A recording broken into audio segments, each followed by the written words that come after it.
লাউ গাছ লাগানোর পরও এখনো পর্যন্ত গাছে কোনো লাউয়ের দেখা মিলছে না। শুধু পুরুষ ফুল আর পুরুষ ফুল, স্ত্রী ফুলের কোনো দেখা নেই, লাউয়ের কোনো দেখা নেই।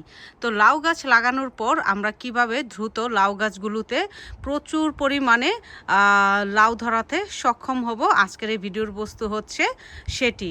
তো আমার বাগানের এই যে লাউ গাছগুলো আপনারা দেখতে পাচ্ছেন, তো এই গাছগুলো কিন্তু বেশি দিন হয়নি, আমি রোপণ করেছি খুবই অল্প সময়। তো জুন মাসেই আমি এই গাছগুলোকে বাইরে দিয়েছি।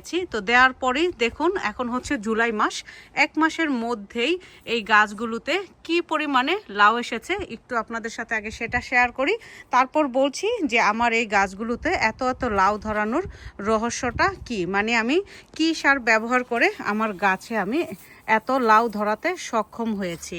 তো আমি প্রথমত আমার এই গাছগুলো যখন বাইরে দেই তখন বাইরের টেম্পারেচারটা এত ভালো ছিল না, খুবই ঠান্ডা ছিল। তারপরও আমি যেটা করেছি এই ঠান্ডার মধ্যেও আমি দেখুন গাছের মধ্যে কিন্তু প্রচুর গাছগুলোকে বাঁচিয়েছি এবং সুন্দরভাবে এরা বেঁচে আছে এবং প্রচুর পরিমাণে এখন লাউ দিচ্ছে।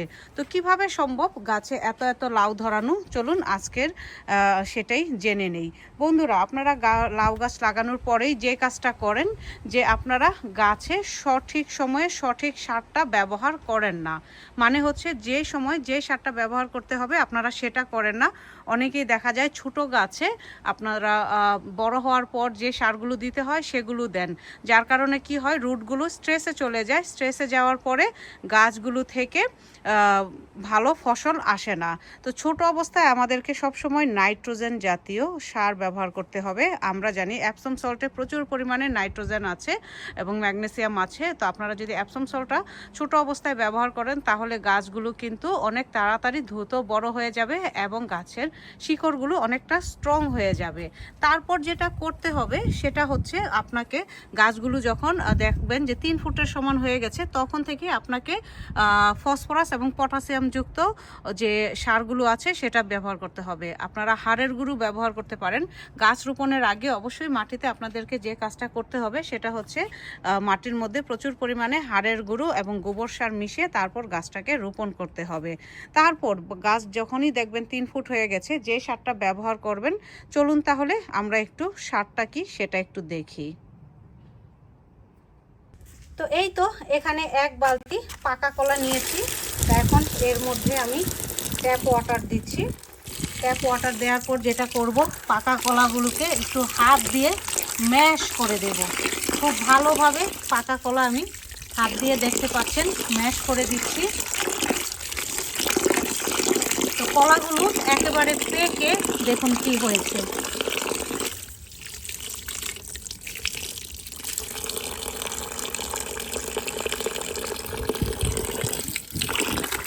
তো ভালোভাবে এগুলোকে ম্যাশ করে দিবেন, ভিতর থেকে যেন কলাটা সবটা জলের মধ্যে মিশে যায়।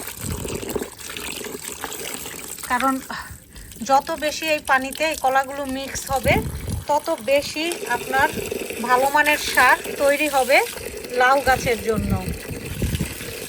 তো শুধু লাউ গাছের জন্যই না, এই সারটা হচ্ছে জৈব সার, ঘরোয়াভাবে তৈরি করা জৈব সার এবং এই সারটা আপনারা যে কোনো গাছেই কিন্তু ব্যবহার করতে পারেন। কোনো ধরনের সাইড এফেক্ট নেই, বিশ্বাস করুন। এই সারের মধ্যে কোনো ধরনের সাইড এফেক্ট নেই, যা আছে শুধুই গাছের জন্য একটা ভালো মানের সার আছে এবং এতে আছে প্রচুর পরিমাণে পটাশিয়াম। কলায় জানেন প্রচুর পরিমাণে পটাশিয়াম আছে, গাছের জন্য আপনার ফুল ফল দিতে, প্রচুর ফুল ফল আনতে গাছে এর জুড়ি নেই। এটা বেস্ট একটা সার আমি বলবো, আপনারা প্লিজ একবার ব্যবহার করে দেখুন এবং আপনারা দেখবেন আমার মতো, মানে আমি যেভাবে গাছে ফুল ফল এত তাড়াতাড়ি ধরাতে পারি আপনারাও এই সারটা ব্যবহার করে ফুল ফল খুব দ্রুতই ধরাতে পারবেন। তো এটা এখন আমি রেখে দেব, এটা আমি 2 দিনের জন্য রেখে দেব, তারপর নর্মাল পানিতে মিশিয়ে আমি এটা ব্যবহার করব। তো এটা থাকছে এখানে এবং এটাকে এখন আমি একটু ঢেকে রাখবো।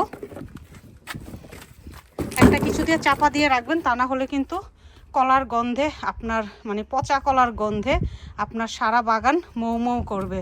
তো আমি ঢাকা দিয়ে রেখে দিলাম। তো 2 দিন পরে আমি এটা আমার গাছে ব্যবহার করব।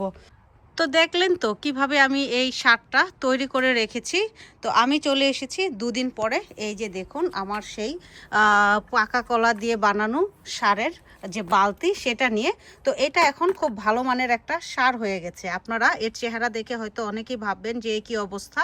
জি, এটাই হচ্ছে গাছের উপযোগী, বিশেষ করে লাউ গাছ এবং যে সমস্ত লতানো জাতীয় গাছ আছে সে সমস্ত গাছের উপযোগী জৈব সার। এখন এই জৈব সারটা আমরা কিভাবে ব্যবহার করব সেটা একটু দেখাই। আপনারা চাইলে নর্মাল পানিতেও ব্যবহার করতে পারেন, যেহেতু আমার এখানে প্রচুর পরিমাণে পানি দেয়া আছে। আমি এখন যেটা করব, এই সারটা এই যে দেখুন লাউ গাছের গোড়ার চারপাশে দিয়ে দেব। এটাতে কিন্তু কোনো ধরনের সাইড এফেক্ট নেই। এটা হচ্ছে অনেক ভালো একটা জৈব সার। এই সারটা আপনারা প্রত্যেকটা লাউ গাছের গোড়ায় গোড়ায় দিয়ে দেবেন।